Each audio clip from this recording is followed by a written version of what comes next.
Halo Sobat Penat, gue akan memberitahu kalian cara untuk kirim cerita ke kita. Cukup tuliskan cerita kalian dan kirimkan ke email kita. Jika kalian terpilih, akan ada balasan dari kami. Baiklah, mari kita terjun ke cerita kali ini. Peringatan, animasi ini dibuat dengan tujuan sharing pengalaman pribadi sang pengirim cerita. Dimohon untuk menghargai cerita tanpa menyudutkan beberapa pihak. Selamat menonton. What's up bro? Ikan hiu makan ikan. Selamat siang kawan-kawan. Eits, yang nonton malam-malam, selamat malam juga deh. Kenalin, gue Naila. Biasa dipanggil Nailo, boleh dipanggil Nela juga. Jadi berdirinya saya di sini, saya ingin menceritakan sedikit kisah saya yang berjudul Jodoh Ada di Mana-Mana. Cikitiu. Yuk, gue ajak menyelami masa lalu. Jadi pada zaman dahulu kala, ketika gue kelas 8 SMP, gue bertemu dengan seorang warga negara Uganda. Maksudnya Indonesia. Bernama Raga, alias calon suami. Amin. Tapi bohong. Tapi please aminin ya guys. Jujur, gue sempet ngekerasin Raga. Tapi karena beda sekolah, gue cuma lihat dia sekali doang. Yap, kita ini beda sekolah, tapi hati gue buat dia. Sampai ketika gue naik kelas 9 dan pergaulan gue udah mulai meluas. Gue ketemulah dengan dia. Pada saat itu, gue ketemu di dekat sekolah gitu. Gue canggung banget dan gak berani buat natap dia. Tiba-tiba dia ngajak gue ngobrol. Dia nanya, "Lo temennya Tasya kan?" FYI, Tasya ini pacarnya Asep. Nah, Asep ini temennya si Raga. Dan kebetulan gue juga akrab sama si Asep. Nah, terus gue jawab dong, "Kok lu bisa tahu? Padahal gue udah tahu kalau yang cerita tentang gue tuh si Asep." Shut up, sembah sujud deh buat Asep. Akhirnya percakapan kami pun berlanjut sampai akhirnya kami balik ke rumah masing-masing. Pas nyampe rumah, gue tiduran nih di sofa sambil main handphone. Dan jreng-jeng, tiba-tiba notif WA dari warga plus 62 masuk. Chatnya begini, "Halo." Gue bales dong, "Halo, siapa ya?" Padahal mah udah tahu pasti ini si Raga. Tapi namanya cewek, gue harus main rapi, gak boleh gerasak-gerusuk. Akhirnya dia jawab, "Ini Raga." Setelah itu kita sering nih komunikasi intens, PDKT dan berakhir jadian. Berkat Asep, gue bisa jadian sama si Raga. Selama kami jadian, kalau pulang sekolah ketemuan dulu. Muter-muter ngabisin bensin, berburu kancil, mencari berlian di piramida. Pokoknya seru deh. Kalau seharian sama dia tuh bener-bener asik banget. Ibaratnya kisah cinta gue kalau dikontenin jadi vlogger papan atas. Dia juga sering ke rumah gue. Dari ngobrolin keseharian di sekolah sampai saling curhat gimana ngeselinnya guru-guru killer kita. Sampai akhirnya malam itu tiba. Gak ada angin, gak ada hujan. Dia minta foto gue. Gue sih gak apa-apa, namanya juga pacar. Tapi jujur agak kaget aja sih. Soalnya nih dia jarang-jarang minta foto gue. Gue nanya lah, "Tumben minta foto?" Karena itu mendadak banget. Dan sumpah waktu itu tuh gue habis bersihin memori. Jadi otomatis foto-foto gue udah kehapus semua. Maklum HP butut, memorinya kecil. Kalau ditanya, emang gak ada foto? Ada sih, cuman foto aib doang. Terus dia jawab nih, mau di-post katanya. Gue kaget dong, dan firasat gue gak enak. Entah kenapa kayak ada rasa ragu di situ. Tapi ternyata firasat gue bener. Mantan dia tuh ngechat lagi. Dan dia sengaja mau post foto gue biar mantannya tahu kalau dia udah punya pacar. Tapi karena waktu itu gue gak tahu, jadi gue gak send foto ke dia. Keesokan harinya, si Raga tiba-tiba cari masalah nih. Sampai akhirnya kami memutuskan untuk putus. Sedih banget deh. Ya gue sebenarnya nggak gamon sih, alias gagal move on. Cuman karena kenangannya itu loh, bener-bener deh jadi susah banget ngelupain dia. Dan hari-hari gue dipenuhin dengan gamon. Sampai akhirnya tiba di saat masuk ujian dan overthinking gue mulai pindah untuk mikirin mau lanjut SMA di mana ya. Jadi gue udah gak overthinkingin Raga lagi. Nah, keluarga gue mutusin nyekolahin gue di luar kota karena keluarga gue juga rata-rata ada di sana. Karena libur panjang setelah ujian, gue sama si Raga nggak pernah ketemu. Bener-bener nggak pernah ketemu. Mungkin kurang lebih gue udah nggak ketemu 3 atau 4 bulan deh. Dan karena itu gue udah nggak mikirin dia lagi. Keren banget kan gue. Tibalah saatnya gue daftarin diri di SMA yang jaraknya jauh banget dari orang tua gue. Bisa PP sih sebenarnya, karena nggak jauh-jauh amat, tapi jauh juga sih kalau dilihat-lihat. Ya gitu deh pokoknya. By the way, waktu itu gue jadi tinggal sendiri gitu di kos-kosan. Karena saya anak kuat kan ya, rajin, cantik, dan mandiri gitu kan. Jadi ya gue fine-fine aja tuh jauh dari orang tua. Tapi keluarga gue juga banyak kok di daerah itu. Jadi aman lah ya kalau butuh apa-apa. Udah skip. Kita jangan ngomongin tentang keluarga gue. Well, sebulan berlalu setelah gue diterima menjadi siswa baru. Hari itu pas jam istirahat gue ke kantin. Dan kagetnya gue bertemu dengan si Raga. Gila ini dunia sesempit ini apa gue yang salah lihat? Gue berusaha tenang ya kan, karena kaget aja gitu. Kenapa ada manusia dengan wajah mirip banget sama Raga? Ini bener-bener 101% Raga banget. Tapi di situ dia gak lihat gue. Untuk memastikan, gue pergi deketin dia dengan pura-pura cuci tangan. Karena kebetulan kursi yang dia dudukin di kantin tuh deket banget sama wastafel. Dan dia manggil nama gue dong. Gue auto kicep, membatu guys. Dan mikir, ini Raga beneran atau gue doang yang tiba-tiba kangen? Abis itu dia manggil nama gue yang kedua kali. Jadi gue nanya balik, Raga? Dia jawab lah, iye, siapa lagi? Di situ gue salting gak karuan. Tapi gue juga bingung kenapa dia sekolah di sini. Karena tempat kami dulu jauh banget dari sini. Gue nanya lah nih ke dia, kok lu sekolah di sini sih? Dia jawab, lah lu nggak tahu? Mama gue punya rumah di sini. Belum lama kok, pas kita masih semester 1 kelas 9. Jadinya gue lanjut SMA di sini deh, jawab dia. Gak lama ngobrol, bel masuk bunyi. Dan kami ke kelas deh. Dan di kelas gue bener-bener cuman bengong doang. Gue mikir ini kebetulan apa kami emang jodoh. Satset. Tiba-tiba hari itu udah balik aja nih. Dan kebetulan hari itu motor gue rusak. Gue kan jadi gak bawa motor tuh. Jadi gue minta tolong nebeng sama teman sekelas gue. Namanya Aulia. Kebetulan dia juga alumni gue di SMP. Dan dia juga mutusin sekolah di sini bareng sama gue. Karena kebetulan abangnya tinggal di daerah ini juga. Lumayan lah ya, ada tebengan gratis. Nah, pas banget deket gerbang ada si Raga duduk di atas motornya sendirian. Gua sapa lah, dan ternyata dia udah nungguin gue buat ngajak balik bareng. Kebetulan rumah mamahnya searah sama tempat gue ngekos. Tapi karena rumah dia yang jaraknya lebih deket dari sekolah, jadi dia ngajak gue buat mampir dulu. Gue ketemu mamanya nih. Mamanya welcome banget. Dan ternyata si Raga juga udah nyeritain gue ke mamanya. Jadi kami ngobrol dulu deh. Dan karena hari itu ada rapat guru, jadi kami pulang lebih cepet. Yang harusnya pulang jam 4 sore, jadinya pulang jam 1 siang. Mamanya Raga ngajak gue makan siang dah tuh. Malu sih, tapi karena rezeki gak boleh ditolak, jadi gue terima deh. Padahal emang lapar. Tiba-tiba udah jam 2 aja. Jadi gue mau balik karena capek juga, mau cepet-cepet istirahat. Gue pamitan lah sama mamanya. Dan balik diantarin sama si Raga. By the way, sampai kelas 12 pun Raga antar jemput gue walaupun kami gak balikan. Padahal gue berharap banget. Ketahuan deh gamonnya. Dasar cowok gak peka nih. Sampai akhirnya kami lulus dan gue balik deh tuh ke ortu gue.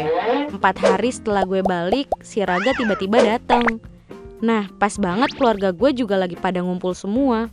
Ada nyokap, bokap, sister, brother. Ya pokoknya banyak deh. Dan si Raga ikutan nimbrung. Pas lagi asik ngobrol, tiba-tiba si Raga ngalihin topik dan bilang kalau dia mau ngelamar gue. Sontak sekeluarga kaget dong. Tapi Raga lanjut lagi. Tenang aja om, tante, gak harus sekarang kok. Kami juga masih harus melanjutkan pendidikan. Cuman saya gak mau yang di ujung situ deket-deket sama cowok lain. Pede parah nih gue, si Raga ngomong sambil nunjuk-nunjuk gue. Gue refleks ngejawab, denger tuh yang di ujung sana, kata orang itu jangan deket-deket sama cowok lain. Semuanya jadi ketawa deh. Pokoknya hari itu bahagia banget rasanya. Jadi flash disk. Canda-canda, jadi flashback deh gue. Maksudnya, aduh gila ya. Sampai sekarang hubungan kami jauh lebih baik, lebih terarah. Jadi nih gengs, buat kalian yang masih gamon sama mantan, mending ikhlasin aja deh. Siapa tahu emang bukan jodoh. Maaf bercanda. Dan mungkin nih kisah gue ini didefinisikan sebagai jodoh gak kemana kali ya. Karena ya gimana nih, tiba-tiba kita aja ketemu. Atau kayaknya judulnya jodoh ada di mana-mana kali ya. Collab gitu ya say. Well, sekian pidato yang saya sampaikan. Yang terlanjur sayang mohon diungkapkan. Baiklah, saya ucapkan good seller ya. Good bay maksudnya. Dan dadah. Sampai bertemu di cerita selanjutnya. Bye-bye.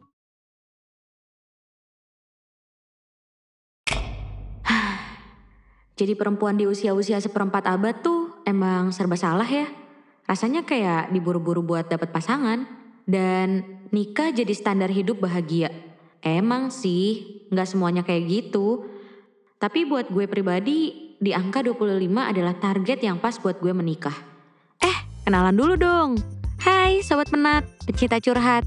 Kenalin, nama gue Ama. Umur gue sekarang 27 tahun. Dan gue adalah cewek super duper mega kiowo yang cukup ambis dalam mengejar mimpi-mimpi gue. Gue tahu apa tujuan hidup gue dan mau dibawa kemana masa depan gue. Tapi ya balik lagi, namanya manusia cuma bisa berencana, Tuhan yang menentukan. Terlepas dari keambisan diri gue dalam mengejar cita-cita, ada banyak juga target yang gagal gue capai di hidup gue. Dan yang akan gue ceritain kali ini adalah masa-masa terberat buat gue. Dan tahun paling ancur sepanjang seperempat abad gue hidup.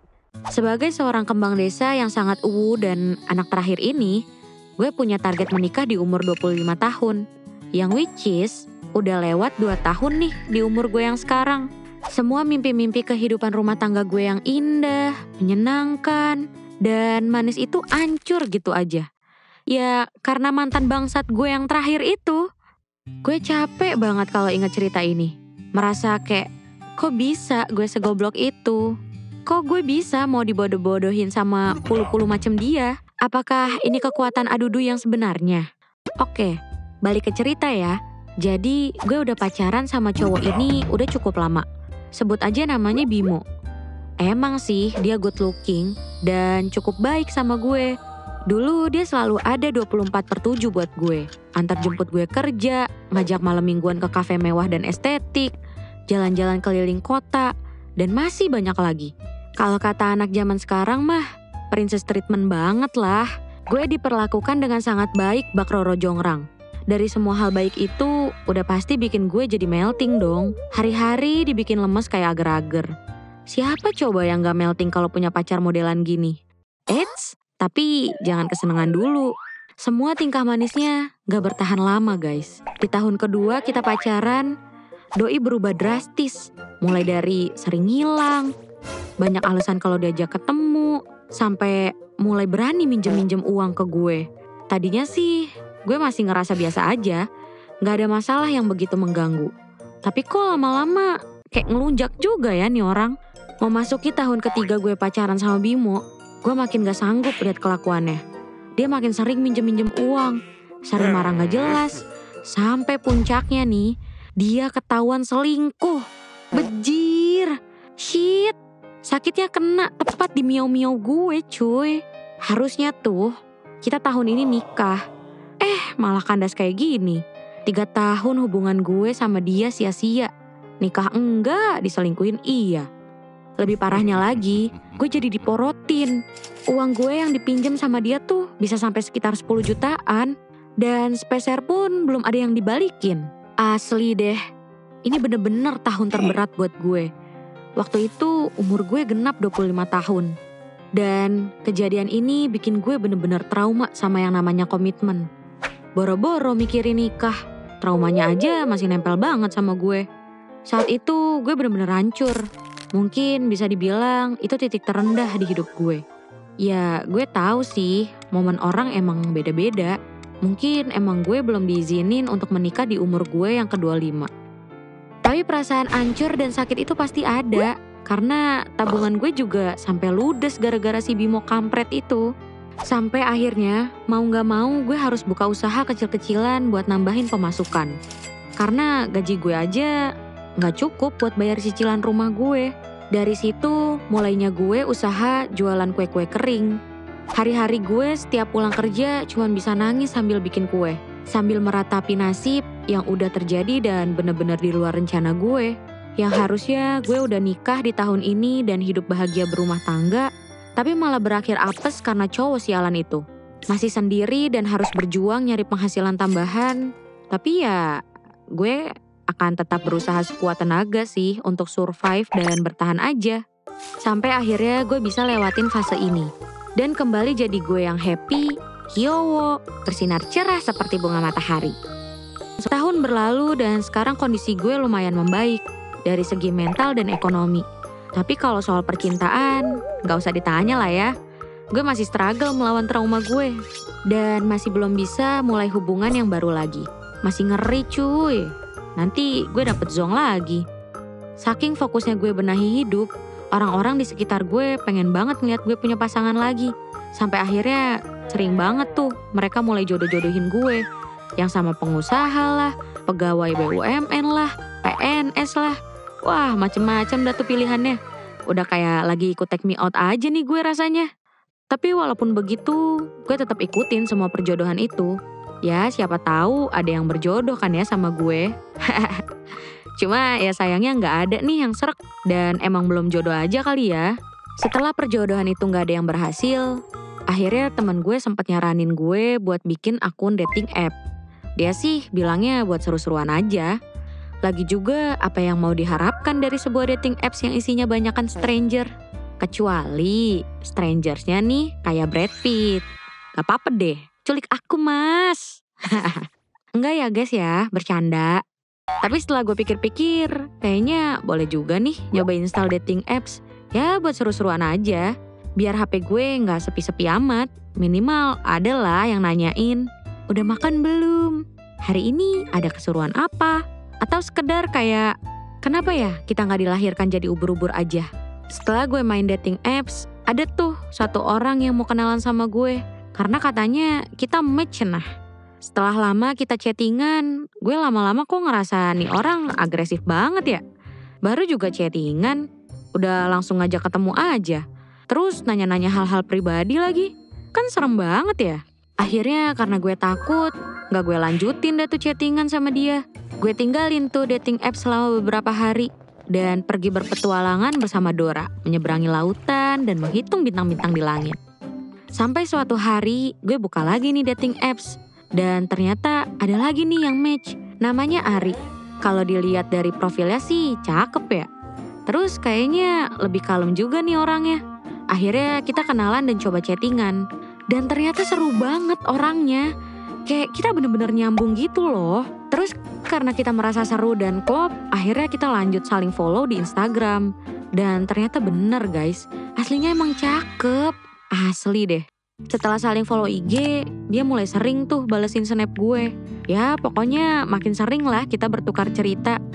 Yang bikin gue nyaman tuh dia deketin gue gak seagresif itu loh. Sangat smooth dan hati-hati. Jadi gue gak perlu khawatir atau takut berlebihan. Yang lucunya lagi nih, gue kan promosiin dagangan gue ya di IG. Terus dia beli nih kue gue dengan sistem COD.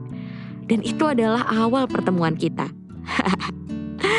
Dan dari pembelian pertama, katanya dia suka banget sama kue gue. Dan berujung jadi pelanggan tetap. Jadi setiap gue open PO tuh dia selalu beli. Alhasil kita jadi makin sering ketemu. Awalnya sih gue takut ya kalau ini modus-modusan dia aja. Tapi ternyata enggak cuy. Katanya nyokapnya suka banget sama kue kering yang gue bikin itu.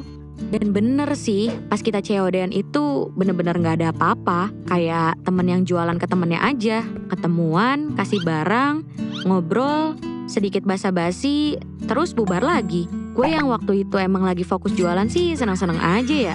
Udah nambah teman, juga nambah customer. Jualan gue juga jadi lebih lancar. Nikmat Tuhan mana lagi yang kau dustakan? Ya kan? Waktu berlalu, gak kerasa gue udah setahun lamanya kenal dan deket sama Ari. Jujur, sebenarnya gue udah mulai menaruh rasa sama dia. Dan kelihatannya juga dia orangnya baik. Tapi gue juga masih belum yakin dan ada trust issue gitu loh. Sampai suatu ketika, Ari beneran bilang secara gamblang kalau dia suka sama gue dan ngajak gue pacaran. Tapi terpaksa gue tolak, karena gue juga udah males sama pacar-pacaran. Karena bisa jadi ujung-ujungnya kandas juga kayak waktu gue sama Bimo dulu. Waktu dan tenaga udah terbuang di hubungan yang cukup lama. Awalnya juga baik, tapi endingnya malah patah hati. Jadi gue pikir, gak dulu deh kalau buat pacar-pacaran.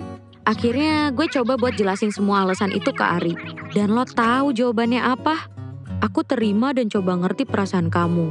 Doain aku ya. Insya Allah bulan depan, aku mau silaturahmi ke rumah kamu ya sama keluarga aku. Jedar! Rasanya pengen ngumpet di balik bumi. Gue sempat salting brutal tuh pas denger dia bilang itu.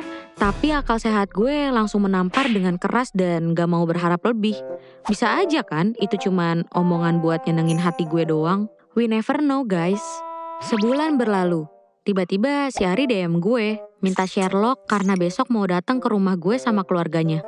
Bejir. Gue syok banget. Karena ternyata dia beneran mau silaturahmi ke rumah gue. Akhirnya gue Sherlock dah tuh. Dan gue bilang ke keluarga gue kalau besok ada temen yang mau silaturahmi ke rumah. Keluarga gue sempat kaget, tapi gue berusaha menenangkan mereka dan bilang kalau ini sebenarnya cuma silaturahmi biasa aja. Padahal gue juga dalam hati mah aslinya ketar-ketir. Sampai akhirnya hari H tiba. Ari beneran datang sama keluarga besarnya. Dan kalian tahu, mereka pada pakai baju batik dan kebaya, bawa seserahan dan juga cincin. Ngerti kan maksudnya apa? Iya, si Ari tuh ngelamar gue. Ngelamar. Gila. Udah kayak mimpi dah. Pokoknya hari itu dia ngasih tahu maksud dan tujuannya. Yang tidak lain dan tidak bukan adalah untuk menikahi gue. Menjadikan gue istrinya, pasangan sehidup semati dan halal til jannah. Gue dan keluarga super duper mega wow kaget banget. Kayak kok bisa ada orang seriusnya tuh beneran serius dan mendadak ngelamar. Buset, tahu bulat aja kalah tuh dadakannya. Akhirnya niat baik Ari dan keluarga diterima dengan baik sama gue dan keluarga gue. Saat itu juga kita langsung nentuin tanggal pernikahan kita, acaranya di mana, dan sebagainya. Satset darderdor, akhirnya di bulan November gue menikah dan resmi menjadi Nyonya Ari. Yaileh. Siapa sangka di balik kehancuran gue sebelumnya, ternyata gue dapet pasangan yang jauh lebih baik di kemudian hari. Ditambah lagi, datangnya juga gak diprediksi. Emang kita sebagai manusia cuma bisa berencana. Lagi-lagi rencana Tuhan selalu lebih baik dari yang kita duga. Gak perlu ngerasa tertinggal dan terlambat. Percaya aja sama apa yang udah direncanakan buat kita. Karena setiap orang punya timingnya masing-masing. Segitu aja ya guys cerita dari gue. Gimana? Udah ada yang iri belum? Bercanda. Doain aja ya, semoga gue dan pasangan selalu awet sampai maut memisahkan. Yo, kenalin nama gue Leona. Gue mau ceritain kisah percintaan gue yang bikin gue sampai sekarang jijik. Banana deh kalau diingat-ingat. So, sebenarnya umur gue 18 tahun. Dan saat ini gue lagi kerja di sebuah toko. Hayo, pasti netizen bakal mikir, ya elah masih muda malah udah cinta-cintaan. Pantesan begono. Eits, jangan salah. Gini-gini banyak laki-laki yang coba deketin gue di tempat kerja. Meskipun mostly jamet ya. Sebagai wanita yang meyakini sebaik-baiknya dunia adalah dunia tanpa jamet. So, gue selalu menolak mentah-mentah jamet yang berusaha ngedeketin gue. Pernah suatu ketika ada kejadian nih, ada om-om datang ke toko dan ngegodain gue, woy. Ih, gede banget. Ini kamu kayak orang Korea ya? Dalam hati gue ngomong, Si Om ngapain Jir? Mana dia ngomong muka kamu, badan kamu itu kalau di Cina atau di Korea sana pasti laku. Kalau sama saya pun, saya mau. Ih, ngomong apa sih si Om-Om penggoda woman? Siapa juga yang mau sama dia di? Oke, back to the topic. Suatu ketika teman gue yang namanya Mira nyeletuk ke gue sambil bilang, ini ada cowok nih mau deketin lu, minta nomor sama IG lu. Gimana, kasih nggak? Tanpa babi ibu gue langsung tolak aja. Bilang, biarin orang gak jelas itu. Tapi si Mira ngotot ngeyakinin gue kalau orang itu baik. Mira juga bilang kalau cowok ini teman sekolah dia dulu. Tapi gue tetap kekeh gak mau kasih. Sampai suatu hari tiba-tiba ada masuk DM tuh di IG gue. Tulisannya, si Entok mulai mengikuti Anda. Dan gak lupa sama satu lagi notif permintaan pesan. Gue bacain tuh, hai, kenalin gue Entok. Alih-alih balesin chatnya yang basi, gue stalking tuh akunnya. Gue liatin, wah, kayaknya gak jamet juga. Ya udah tuh, gue confirm aja dan balesin DM-nya. Gitu doang. Dan dari situ si Entok DM mulu, gangguin banget deh pokoknya. Suatu hari pulang kerja motor gue mogok, gak ada jemputan dan gak ada uang di tanggal tua. Dan posisinya hujan, sedih. Lalu si Entok tiba-tiba DM, nanyain gue udah pulang belum. Gue bilangin lah, lagi mogok motornya. Lalu si Entok langsung jemput gue. Singkat cerita kita jadi temenan. Ingat, cuma temenan. Seminggu kenal kami ketemu lagi, karena si Entok katanya lagi punya masalah. Cowok problematik. Ya udah, sebagai pendengar podcast keluh kesah yang baik, gue iyain ajakannya. Pas ketemu, tanpa babi bu tiba-tiba dia langsung curhat. Dia cerita tentang masalah keluarganya, bokapnya yang nganggur, nyokapnya yang kerja jadi ART, adiknya yang bandel, dan dia yang terlilit hutang. Gue agak kaget tuh, ini orang kenapa percaya amat sama gue dah? Sampai cerita sebegini dalamnya. Gak lama habis cerita, dia tiba-tiba pegang tangan gue. Gue tepis tuh, geli aja gitu. Terus dia utarain perasaannya. Wah, perasaan dia habis mengsedih? Masa tiba-tiba malah ngomongin perasaan dia ke gue? Hello? FYI, gue orangnya gampang kasihan guys. Dari dulu juga gue selalu dimanfaatin banyak orang. Dan selalu ngalah atas semua hal hanya karena rasa simpati gue yang besar. Jadi karena simpati atas ceritanya, entah setan mana yang ngerasuki gue setuju aja buat pacaran sama dia. Dan kalian tahu apa hal pertama yang gue pikirin saat nerima dia? Tak lain dan tak bukan, siapa tahu dengan adanya gue di hidup dia, bisa sedikit meringankan hidup dia yang icikiwir acak-adut. Dari situ semua dimulai.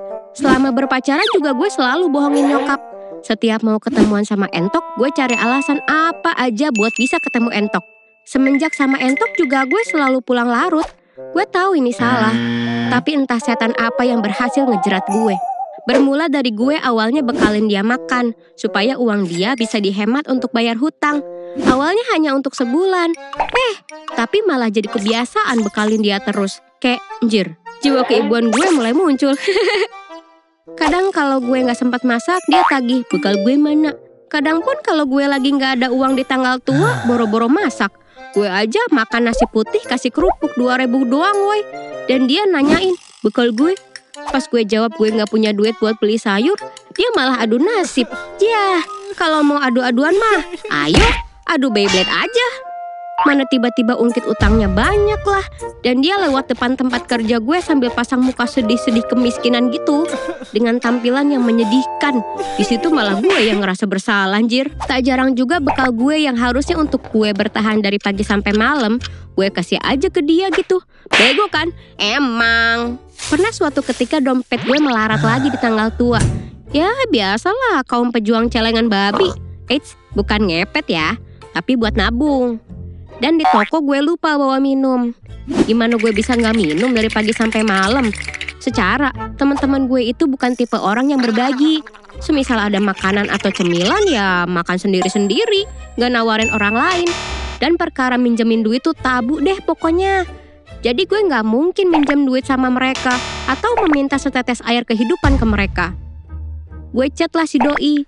Gue minta belikan air mineral yang gede 1.500 ml di minimarket. Itu harganya cuma 3 ribuan woy.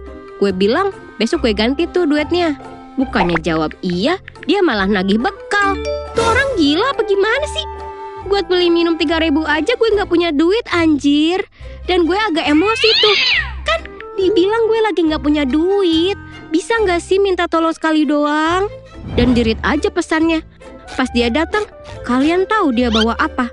Air mineral 600 mili yang kecil. Dia bercanda apa? 600 mili yang gak cukup buat gue bertahan 13 jam. Secara dia punya uang makan nih dari kantornya per hari. Ya kali gak mampu beliin air minum 3.000 doang. Tiap jalan gue yang bayarin. Atau minimal lah gue bayar sendiri. Dan tiap jalan kita gak tahu mau kemana. Ya lu bayangin aja. Ya kali gue mau pergi ke tempat nongkrong mahal-mahal dan bayarin dia. Suatu hari Mira nyeletukin gue. Gue lihat lu antar bekal mulu ke Entok. Baik banget ah. Gue sih ogah ya. Dimana-mana cowok yang ngebiayain. Gue cuma ngebatin. Di kocak. Kan lu yang ngenalin nih cowok ke hidup gue. Gajetot lu Mir. Ya udin gue refleks ceritain beberapa unek-unek gue. Dan si Mira bilang lagi, lu itu dimanfaatin geblek. Beles gue, loh kan lu yang dulu bilang dia orang baik-baik. Ya mana gue tahu, tampangnya aja yang polos rupanya. Jawab Mira tanpa dosa. Pernah juga gue diajak dia jajan ke Indo April. Pas dikasih lagi nih, tiba-tiba dia taruh semua belanjaan dia di atas dan bilang, aduh uang aku di jok motor. Tapi dia masih di belakang gue woi. Bukannya pergi kayak ambil duitnya. Sedangkan si Mbak Kasir udah nungguin kita berdua mematung kayak orang bego. Dengan kesel gue bayarin lah semuanya. Eits, belum berakhir. Pernah juga nih, suatu ketika dia bawa gue jalan agak jauh nih. Rame-rame sama temen juga. Kita singgah di salah satu tempat makan. Kita pesan makanan masing-masing. Pas selesai makan dia tiba-tiba dengan pedenya ngomong, Leona, bayar. Kali kesekian mulut gue ternganga lebar. Syok ngeliat dia yang dengan entengnya ngomong gitu depan teman-teman banyak. Kok bisa gak tahu malu? 5 bulan berjalan dan gue masih pacaran sama si Entok ini. Suatu ketika dia ngajakin gue nongkrong. Leona, gue boleh minta duit gak buat nongkrong? Nanti gue ajakin lu juga deh di sana. Dengan otak yang sudah dirasuki setan gue nurut aja. Sampai di sana tempatnya redup banget. Banyak nyamuknya woi. Gue bilang, gue mau pulang, banyak nyamuk. Dan dia bilang, ya elah masih awal kali, santai aja. Malam itu berlalu. Keesokan harinya gue meriang. Kurang lebih seminggu gue demam tinggi dan maksain kerja sambil bacain chat. Bekal gue mana setiap hari. Gue lagi sakit. Otak lu di mana? Balas gue emosi. Dan alih-alih minta maaf dan say GWS, dia cuma balas, yaudah deh nanti gue ngutang aja. Sampai gak lama kemudian gue drop. Gue masuk rumah sakit dan ternyata gue kena DBD. Gue pun langsung keinget malam terakhir gue diseret di tempat nongkrong yang banyak nyamuk itu. Kesimpulannya 70% kesalahan dia. Karena gue ajak pulang pun dia gak mau. Selama di RS dia gak pernah ngejenguk gue. Dan yang gue dengar cuma cerita dia yang utangnya makin banyak dan bla bla bla. Sembuh dari DBD gue masih masa recovery. Tapi gue paksain kerja. Dan baru hari pertama kerja lagi dan lagi dia nanyain hal yang bikin gue muak. Bekal gue mana? Lo bisa gak sih atur keuangan sendiri? Awalnya gue kasih bekal cuma buat sebulan pertama. Dan berharap lo bisa selesaiin utang lo dengan bantuan gue. Tapi kenapa malah jadi ngelunjak? Lo kan bisa atur dengan gaji sekian-sekian lo mesti ngapain? Masak sendiri kek? Goreng telur kek? Gimana gue? Makan nasi kasih kerupuk doang demi hemat. Gue ngoceh panjang lebar dengan napas menggebu-gebu. Dan dia pergi gitu aja. Muka lesunya yang bikin emosi gue seketika padam karena kasihan. Sampai di titik suatu hari gue ada cuti kerja. Gue masak banyak di rumah. Gue undang teman kerja gue. Dan gue juga undang Entok. Selepas teman-teman pulang, cuma Entok yang belum pulang. Lo belum pulang? Gue sibuk nih mau nyuci piring. Dengan muka lesu dan kasihannya, dia baring di kaki gue. Dalam hati gue langsung luluh melihat wajahnya yang penuh beban hidup. Gue elus kepalanya sambil mikir dalam hati, gue belajar mencintai dia aja kali ya. Karena jujur, pacaran tanpa perasaan itu gak enak guys. Dari awal gue pacaran hanya berlandaskan empati dan mau nolongin si Entok. Gue sampai lupa rasanya suka sama seseorang. Rasanya berdebar dekat orang yang kita suka atau sayang. Belum lama gue mikir gitu, dia tiba-tiba ngeraba kaki gue, perut gue, dan kancing baju gue dibuka. Untungnya gue cepet sadar dan refleks ngedorong dia sampai jatuh. Lo ngapain? Pulang gak? Pergi sekarang. usir gue dengan napas tersengal-sengal. Gue masih shock, antara kaget, kecewa, jijik, semua bercampur jadi satu. Palanya gue chat dia, "Entok, gue rasa ini udah saatnya. Gue mau kita putus." Gak terima dia pun bales. Alasannya apa? Gak bisa lah asal mutusin doang. Gue bales, "Lo berani macem-macem sama gue? Ada atau gak ada lu juga gak berkontribusi di hidup gue. Gue tetap berjuang sendiri dan lo cuma beban." Gue langsung blokir dia. Dan sampai sekarang 6 bulan gue putus sama dia. Dia masih neror gue dengan fake account, nomor asing, dan kadang ngintai gue di tempat kerja. Gak jarang juga gue dengar desas-desus dari temennya yang bilang kalau Entok pernah ceritain hal yang enggak tentang gue. Di situ gue trauma. Gue bukan hanya trauma sama orangnya dan kisah lalu itu. Sampai sekarang juga gue takut banget buat berelasi dengan lawan jenis. Di masa lalu gue udah ngorbanin banyak hal, termasuk diri gue sendiri. Karena kalau boleh jujur, ini bukan kali pertama gue dilecehin. Gue punya banyak cerita yang mungkin gak bisa diceritain semua di sini. Gue muak!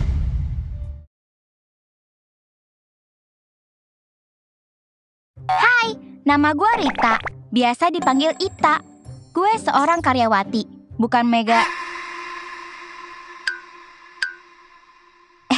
Stop, gak usah dilanjut.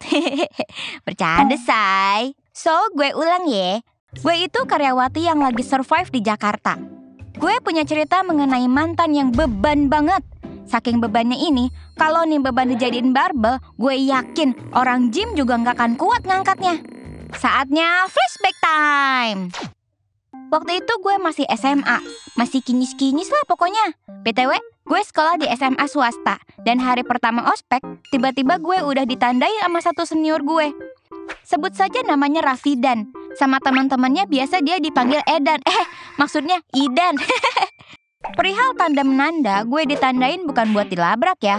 Buat ditandain karena katanya muka gue mirip sama salah satu temennya. Tapi pas gue sama temannya tersebut ketemu, gue sama sekali gak merasa kami mirip. Picek kali ya mata si Idan waktu itu. Cantikan juga gue, keles. FYI, gue sama Idan bedanya 2 tahun. Jadi pas gue ospek, si Idan baru naik ke kelas 3. Udah kudu siap-siap UN tuh. Ospek pun berakhir dalam seminggu. Gue gak banyak kena penalti karena gue selalu mempersiapkan segala barang-barang kebutuhan ospek segera setelah sepulang sekolah. Gak kayak lu pada yang malam-malam baru bilang, "Mah, besok harus bawa baju adat Zimbabwe." Selama ospek, gue jadi sering ngobrol sama Idan dan senior-senior OSIS yang lain. Sampai akhirnya gue juga dimasukin ke OSIS sesuai rekomendasi Idan. Idan tuh orangnya seru. Dia keturunan orang timur gitu, jadi cara ngomongnya lucu. Udah gitu, gue sama Idan juga ternyata punya hobi yang sama. Kami sama-sama suka gambar, jadi suka share-share tips gambar sambil nongki-nongki. Pokoknya hubungan kami udah kayak abang adik yang deket gitu. Tapi gue nongki bareng Idan juga gak sendirian. Gue selalu ajak sohib gue namanya Caca. Idan juga suka bawa temennya namanya Ijal. Nah, berempat tuh kami sering ngobrol-ngobrol tentang kesukaan kami. Dan kita jadi sering barengan gitu kalau lagi jam istirahat. Sampai akhirnya tibalah saat kelulusan. Idan sama Ijal lulus ketika gue naik ke kelas 2. Dan kita kayak janji buat selalu berkabar dimanapun kita berada. Ijal sih katanya mau kuliah, sedangkan Idan katanya mau kerja dulu karena dia harus nafkahin ibu dan kedua adiknya yang masih sekolah. Gue sama Caca ya lanjut aja sekolah kebiasa. Nah, udah tuh kehidupan gue di sekolah kembali seperti biasa. Tapi kadang Idan masih suka datang ke sekolah buat nongkrong-nongkrong, ngobrol sama guru atau apalah. Secara dia anaknya asik banget, jadi guru-guru juga suka sama dia. Pokoknya diterima banget kalau iseng ngunjungin sekolah. Gue sama Caca ya seneng-seneng aja kalau ada Idan. Jadi ada temen ngobrol dan sharing-sharing dunia setelah SMA. Sampai suatu ketika, pas udah jam pulang sekolah, Idan main ke sekolah. Otomatis kita nongkrong dulu di sekolah. Pas lagi ngobrol, Idan ngasih lihat HP-nya dia. Ada foto cewek di situ. Refleks dong gue nanya, penasaran. "Ini siapa, Dan?" "Ini cewek gue, namanya Ayu. Cakep kan?" Gue cuma bisa senyum, soalnya be aja tuh cewek. Terus Idan ngomong gini, "Dia anak SMK sebelah, gue lagi nungguin dia balik buat antar dia pulang." Akhirnya si Ayu, pacarnya Idan, datang. Dia berdiri di gerbang terus dadah-dadah sama Idan dan mereka cabut. Kita juga ikut cabut pulang sekolah. Selama beberapa bulan setelah lulus, Idan udah gak pernah ke sekolah lagi. Katanya dia udah kerja di Jakarta. Ya syukur deh, berarti kehidupannya bakal lebih baik. Sampai akhirnya Caca, sohib gue yang paling update tentang gosip, bilang kalau si Idan sama Ayu udah sutup. Tapi yang lebih mencengangkannya lagi, Caca bilang kalau si Idan tuh sebenarnya udah punya pacar duluan dari semenjak sekolah. Namanya Sarah. Lah, terus jadi Idan ngeduain Sarah buat pacaran sama Ayu gitu? Apa gimana sih? Caca bilang dia kurang tahu detailnya. Yang pasti akhirnya Idan sekarang jomblo. Mungkin Sarah sama Ayu tahu kali ya kalau Idan ngeduain mereka dan masing-masing memutuskan buat putusin dia. Gue agak kaget sih. Pribadinya yang menyenangkan ternyata orangnya suka mendua begitu. Setahun kemudian gue lulus dari SMA. Langsung cari kuliah karena gue gak mau gabut di rumah. Idan udah jarang ngabarin gue, apalagi Ijal. Gue cuma sering kontekan aja sama Caca. Sampai suatu ketika ada chat dari seseorang di Line yang ternyata itu si Idan. Lah, tahu dari mana ID gue? Idan ngajakin gue freelance jadi desainer di tempat makan yang dia buka bareng temannya. Ya akhirnya gue ambil, hitung-hitung uang jajan tambahan lah. Beberapa bulan gue kerja, sayangnya tempat makan itu tutup karena banyak faktor. Gue sih udah dibayar, cuma sayang aja umur tempat makannya pendek. Habis itu ya gue juga udah gak banyak komunikasi sama Idan. Ya balik lagi ke setelan pabrik. Sampai akhirnya beberapa tahun kemudian ortu gue memutuskan buat cerai. Ya broken home di gue pas lagi mumet-mumetnya. So gue sama adik-adik gue ikut bokap buat pindah rumah ke yang lebih sederhana. Sementara rumah yang dulunya gue tinggalin disewain. Pas gue sampai rumah tiba-tiba gue dapet chat dari Idan. Katanya dia mau ngobrol-ngobrol aja. Ternyata si Idan udah gak kerja di Jakarta. Sekarang dia mau urus ibunya. Jadi cari kerja yang gak jauh-jauh amat. Gue ya semangatin dia. Semoga dapat kerjaan yang bagus. Gak lama tiba-tiba dia bilang, gue tuh sebenarnya suka sama lu. Jeng jeng. Terus dia bilang, lu mau gak jadi pacar gue? Hah? Ini gue ditembak nih? Kalau boleh jujur gue cuma nganggep dia abang aja sih, gak lebih. Tapi dipikir-pikir gak ada salahnya untuk nerima dia. Toh gue juga sayang meski belum di tahap yang romantis. Tapi siapa tahu nanti berkembang ya kan? Jadi gue terima tuh pernyataan cinta si Idan. Dan disinilah gue melupakan sesuatu yang penting. Akhirnya gue sama Idan pacaran. Gue belum bilang sama keluarga gue kalau gue pacaran. Dan gue juga sedikit merahasiakannya karena gue belum yakin mau sebarin hubungan gue sama Idan atau enggak. Bahkan Caca aja gak gue kasih tahu. Tapi selama pacaran gue jarang ketemu sama Idan. Kita cuma chat-chatan biasa aja. Dan selama kita pacaran gue masih belum merasakan percikan perasaan romantis. Terus dengan kampretnya ternyata si Idan cerita sama Caca kalau dia pacaran sama gue. Aduh, jadi kan gue otomatis kudu cerita ya sama Caca. Tapi Caca bilang, gue dukung kok hubungan lu sama Idan. Semoga langgeng ya. Ya gue aminin. Mungkin gue cuma perlu proses lebih panjang aja untuk menyukai seseorang. Gak berapa lama, gue dapat kerja setelah lulus kuliah. Sayangnya gue dapat kerjanya di luar kota. Mau gak mau gue sama Idan LDR-an. Masih suka chat kok gue sama dia. Terus si Idan mulai kayak, Beb, ada 30.000 gak? Boleh pinjem buat bensin? Ya udah gue kasih. Mungkin dia belum gajian. Beberapa hari kemudian dia bilang, Beb, ada 20 gak? Mau beli paket internet? Lah, kemarin baru minjem 30, sekarang minjem 20. Bukannya gak mau minjemin ya. Bahkan gue niatnya ngasih kok. Cuma kok jarangnya deketan ya. Balik lagi, mungkin lagi seret. Dan dia emang belum gajian. Sebulan, 2 bulan, dia minta uang terus ke gue. Nominalnya sih kecil-kecil, paling gede 50.000. Tapi kan kalau keseringan ya gue juga bingung ya. Kan gue juga ngekos. Emang kerjaan dia gajinya berapa sampai minta mulu ke gue? Terus gue tanya kan, gaji kamu belum turun, kok pinjam terus? Yang kemarin aja belum dibayar. Terus Idan akhirnya cerita kalau dia tuh lagi merintis usaha baru sama temennya. Mereka bikin perusahaan software gitu yang bikin aplikasi buat perusahaan. Dan si Idan ini programmernya.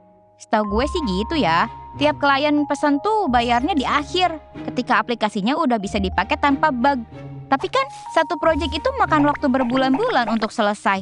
Terus dia selama proyek berjalan berarti gak digaji dong. Dia bilang digaji kok, tapi kayak baru dibayar buat ongkos-ongkos doang.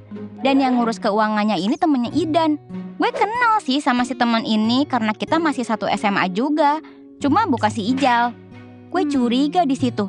Tapi ya udahlah, toh gue juga tahu gimana workflow sebuah perusahaan kayak gitu, apalagi masih merintis. Sampai setengah tahun si Idan masih minta ke gue buat bensin sama kuota dia.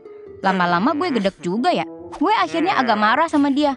Berapa bulan sih bikin satu software? Kok udah setengah tahun belum ada yang rampung? Masih gak ada duit juga kamunya. Terus si Idan kayak, iya Beb, maaf. Kemarin udah cair dari project A, tapi udah gue pakai buat kebutuhan sehari-hari. Jadi gue ini lagi usaha biar cepet selesai project selanjutnya. Bukannya gue pelit atau gimana, gue kan ngekos nih, generasi sandwich. Kalau dimintain duit kecil terus-terusan ya tekor lah. Gaji gue juga gak seberapa. Kalau gitu terus makan apa gue? Jiwa skeptis gue akhirnya bangkit. Gue bilang, ya udah, mulai sekarang aku gak bisa ngasih kamu uang lagi. Coba kamu tanya temanmu itu, dia yang ngurusin keuangan. Jangan-jangan ternyata malah ditilep duitnya sama dia. Dan jangan ngechat aku kalau kamu butuh uang. Kalau bisa, kamu cari kerjaan lain lah, jangan cuma dari satu sumber. Dia iyain, tapi untuk cari kerjaan lain dia belum bisa karena dia percaya sama temennya dan gak mau berasa kayak mengkhianati temennya gitu. Tapi kan maksud gue nyari freelance itu buat duit dia sehari-hari, bukannya harus lepasin teman dan usahanya. Jadi greget sendiri gue. Abis itu, gue jadi jarang ngechat sama Idan karena basically dia ngechat pasti minta duit sama gue. Kan bete ya? Orang pacaran kok berasa ngechat pinjol. Iya kalau dibalikin duitnya. Lah ini kagak sepeser pun. Gue yang tadinya ikhlas jadi keberatan. Gue emang baik, penolong juga. Tapi kalau diginiin terus ya deh. Terus ya, karena gue bete, gue curhat sama si Caca perihal si Idan dan keuangannya. Dan temannya yang sus itu. Terus ya Caca bilang, loh dia masih pacaran sama elu? Gue kira lu udah putusin dia. Gue bingung kan, loh kenapa emangnya? Terus Caca jawab, waktu itu dia cerita sama gue kalau mau balikan sama Ayu. Gue kira itu berarti lu udah ninggalin dia karena ribet LDR. Lah. Jadi di belakang gue si Idan ngomong gitu. Gue langsung ngechat Idan kan. Nanya apaan maksudnya kalau dia mau balikan sama Ayu. Terus si Idan bilang, sorry beb, ternyata gue masih belum bisa move on dari Ayu. Gue nembak lu karena gue pikir dengan gue pacarin lu, gue bisa lupain dia. Tapi gue gak bisa. Anjir lah, monyet masih monyet ini. Primata yang gak tahu diri. Finally gue putusin si gemblong ini. Dan ternyata inilah yang bikin gue gak bisa merasa sesuka itu sama Idan. Kayak perasaan gue gak bisa berubah ke arah yang lebih romantis. Mungkin Tuhan melindungi hati gue karena dia tahu Idan bukan orang yang bener. Setelah putus dari Idan, gue ngerasa lebih kalem. Duit gue juga gak habis gara-gara pengeluaran gak jelas. Dan gue lanjut kerja dalam damai sambil sesekali ngobrol sama Caca. Dari Caca lah gue dapat informasi kalau si Idan katanya sekarang balikan sama Ayu, yang padahal si Ayu tuh udah nikah dan punya anak. Tapi Ayu masih sempet-sempetnya balikan sama si Idan. Kayak jirlah kata gue teh. Katanya sih si Ayu lagi proses cerai sama suaminya. Tapi ya namanya jodoh ternyata mirip-mirip ya. Fix sih gue rasa si Idan kena tipu temennya. Atau emang anaknya gak bisa atur keuangan aja. Diajak maju juga gak mau. Untungnya udah gue putusin. Ntar dia malah nyeret gue ke kehidupan yang gak baik. Kan malah gue jadi kayak menjolimi diri sendiri. Jadi pesan hari ini adalah berusaha boleh, tapi kalau memang merugikan diri sendiri, mending cari alternatif lain. Jangan jadi benalu di hidup orang ya teman-teman.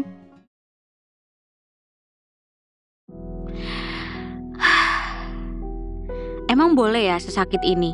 Emang pantas ya gue dapetin rasa sakit ini? Emang harus banget ya gue orangnya yang tersakiti? Jujur, gue gak mau awalin cerita gue dengan banyak ngeluh. Tapi ya nyatanya begini, mau gimana lagi? Oh iya lupa, kenalin, nama gue Siska. Umur gue sekarang 21 tahun. Sekarang lagi kuliah semester 6 di salah satu kampus swasta di Lombok. FYI, gue banyak ikut organisasi di kampus yang ngebuat gue jadi famous. Boleh lah ya narsis dikit? Boleh dong. Tapi meskipun gue famous di kampus, gue orangnya tuh susah banget deket sama cowok. Ya ini sih bukan karena sombong ya guys. Orientasi gue emang fokus buat ngejar pendidikan. Pokoknya pendidikan itu nomor 1 lah buat gue. Toh orang tua gue juga ngelarang gue buat pacaran. Katanya sih takut anaknya malah kejeblos pergaulan bebas dan malah hamidun di luar nikah. Ngeri banget. Tapi sebenarnya sih dulu waktu SMA gue pernah pacaran. Dan itu pun lama loh, sampai 3 tahun awetnya. Ngalah-ngalahin pengawet makanan deh. Meskipun endingnya pisah jalan juga. Nah ini nih cerita utamanya.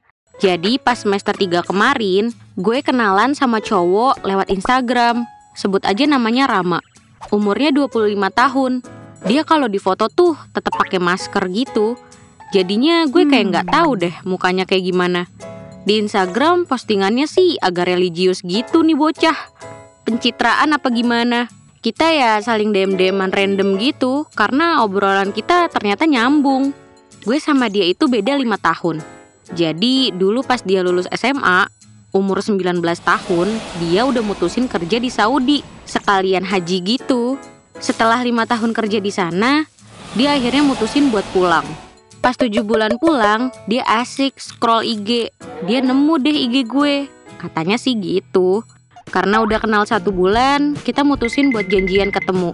Awalnya takut sih. Siapa tahu dia manusia serigala yang siap nerkam gue kan? Stop.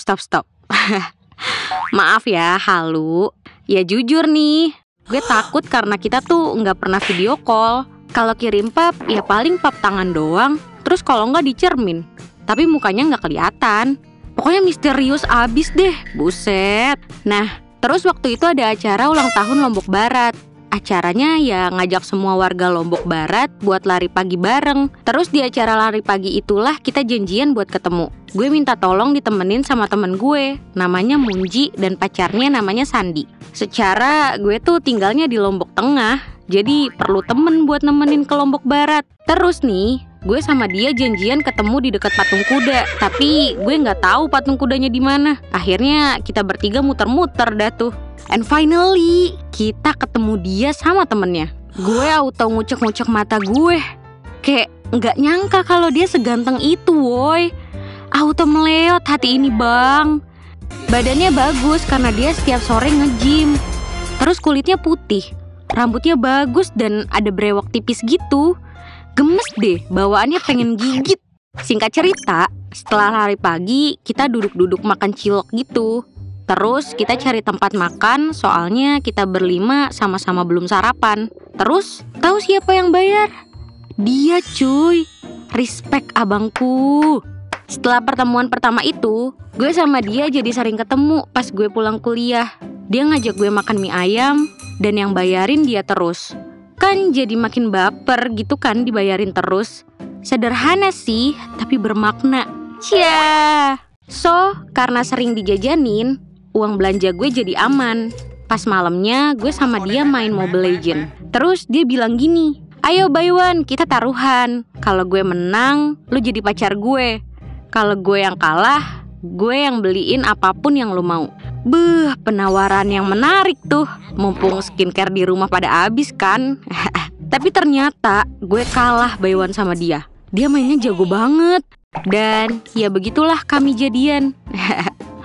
Apa karena gue ngarep juga ya jadi pacarnya? Terus gue ngalah kali ya? But it's okay. Soalnya gue juga udah nyaman. So gue maulah pacaran sama dia.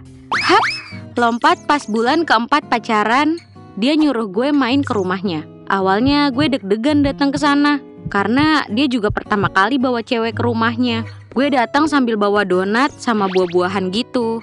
Dia nunggu di depan pintu. Gue dikenalin ke ibu bapaknya. Kesan pertama gue super wah banget. Ibu bapaknya super baik dan ramah. Dan kalian tahu, ibunya udah masak banyak banget. Karena Rama ngasih tahu ke ibunya kalau gue mau datang. Akhirnya kita makan berempat. Dia anak pertama dari 3 bersaudara. Dia punya adik 1 cewek umur 23 tahun, tapi dia udah nikah. Terus adiknya paling kecil cowok umur 17 tahun, tapi dia nggak di rumah karena mondok di salah satu pesantren. Jadi mereka di rumah tuh bertiga aja. Dan ternyata mereka punya toko grosiran dari hasil kerja Rama di Saudi selama 5 tahun. Penghasilan sehari paling gede 21 juta loh. Gue bener-bener kagum sama dia. Cowok yang bertanggung jawab dan pekerja keras deh pokoknya. Setelah pertemuan itu, ibunya selalu nelpon nyuruh ke rumah. Entah itu bantu masak-masak bareng lah, buat makan bareng lah. Terus kalau ada acara keluarga, gue diajak juga. Terus gue dikenalin, ini nih calon istrinya Rama. Beuh, calon istri nggak tuh? Siapa yang nggak seneng coba? Ibunya pernah mau ngasih gue cincin 3 gram buat ngiket gue jadi calon menantunya. Tapi gue tolak baik-baik. Karena gue nggak berani nerima barang berharga dulu, apalagi cincin emas. Terus ibunya bilang, ya udah cincinnya ibu simpen lagi ya. Kalau gitu besok kamu mau nikah baru dipakai cincinnya ya nak. Terus gue senyum. Iya bu. 8 bulan udah berlalu. Gue masih tetap ke rumahnya karena disuruh ibunya. Tiba-tiba dia ngomong ke ibunya, Bu, Rama mau nikah sama Siska, boleh nggak? Gue langsung kaget dia ngomong gitu. Ibunya jawab sambil ketawa. Haha, nikah aja. Toh tabungan kamu kan ada buat nikah. Jadi kapanpun kamu siap, nikah aja. Terus Rama narik gue ke depan rumahnya. Dia ngajak gue ngomong serius. Nikah yuk, umurku udah 26 nih. Teman-temanku udah pada nikah semua. Giliranku belum. Gue sebenarnya mau-mau aja sih, karena dia baik, agamanya bagus, ekonominya oke. Ya mau nunggu apa lagi? Terus gue jawab, mau tunggu aku selesai kuliah nggak? Aku sebentar lagi wisuda, tinggal 3 semester lagi aja. Terus dia iyain.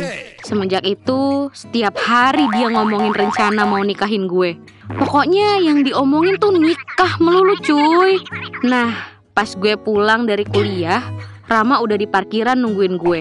Katanya dia mau ngajak gue makan. Terus gue iyain.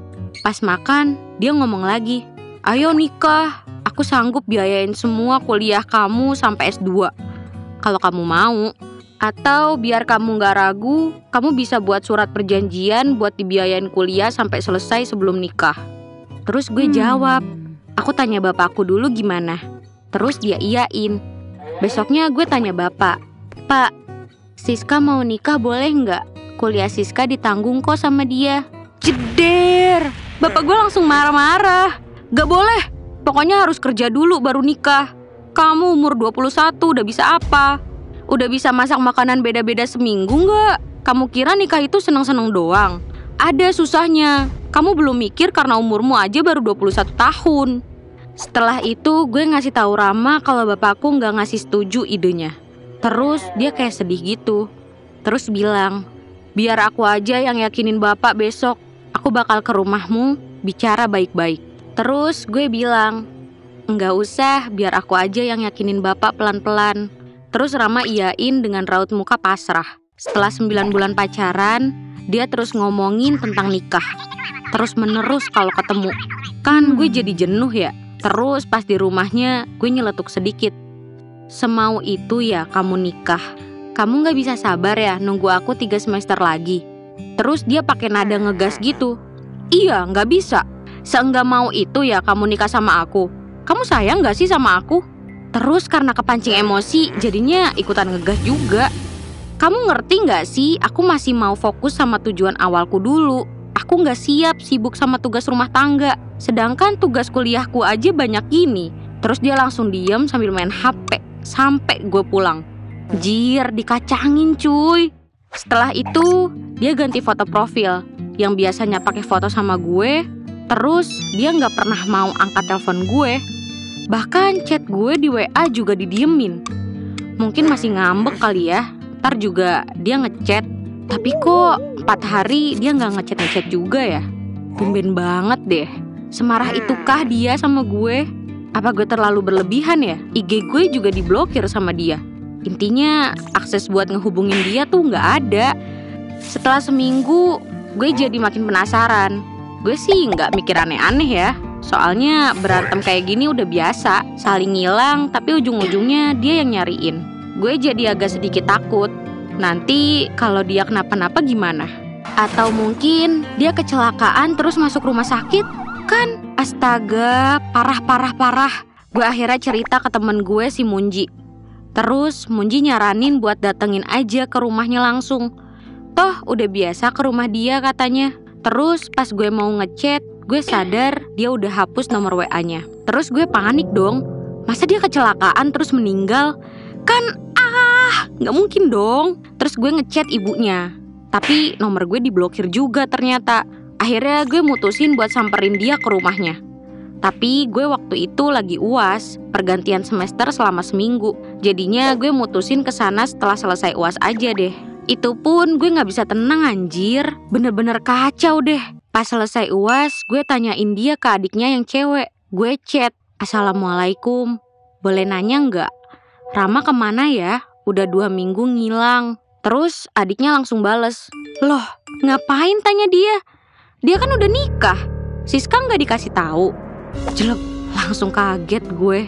Hancur, sekaget-kagetnya deh. Gue pinjem IG-nya Munji buat nyari Rama, tapi ternyata diblokir juga. Terus gue minjem IG pacarnya Munji, si Sandi, dan ternyata di sana ada foto mereka berdua senyum sambil pegang buku nikah. Asli, sakit banget woy. Gue langsung nangis brutal waktu itu. Masa gue ditinggal nikah sih? Ya Tuhan. Gue sayang banget sama dia loh. Bayangin ngilang 2 minggu, langsung akad. Terus gak ada yang ngasih tahu sama sekali ke gue. Akhirnya gue DM pakai IG-nya Sandi. Kamu udah nikah? Tega banget. Kenapa kamu gak mutusin aku dulu baru nikah? Atau kasih tahu gitu? Biar aku gak penasaran, biar aku gak nyari-nyariin kamu. Terus dia jawab, aku mau kita ketemu di kafe besok jam 3 sore, biar aku jelasin. Besoknya gue samperin tuh dia ke tempat yang dijanjiin. Yap, dia udah nunggu di sana sendiri. Gue pas lihat dia langsung nangis. Karena gak nerima kenyataan kalau pacarku itu udah jadi suami orang. Pas gue masuk, terus duduk di depan dia, kata pertama yang keluar dari mulutnya itu, maaf, sambil nunduk sedih. Gue di situ nggak tahan, akhirnya gue nangis sejadi-jadinya. Setelah itu, dia pegang kepala gue sambil bilang, aku udah ajak kamu nikah, tapi kamu kayaknya belum siap. Jadinya, aku nikah sama temenku namanya Ola. Dulu aku sama dia sama-sama kerja di Saudi. Terus dia pulang juga.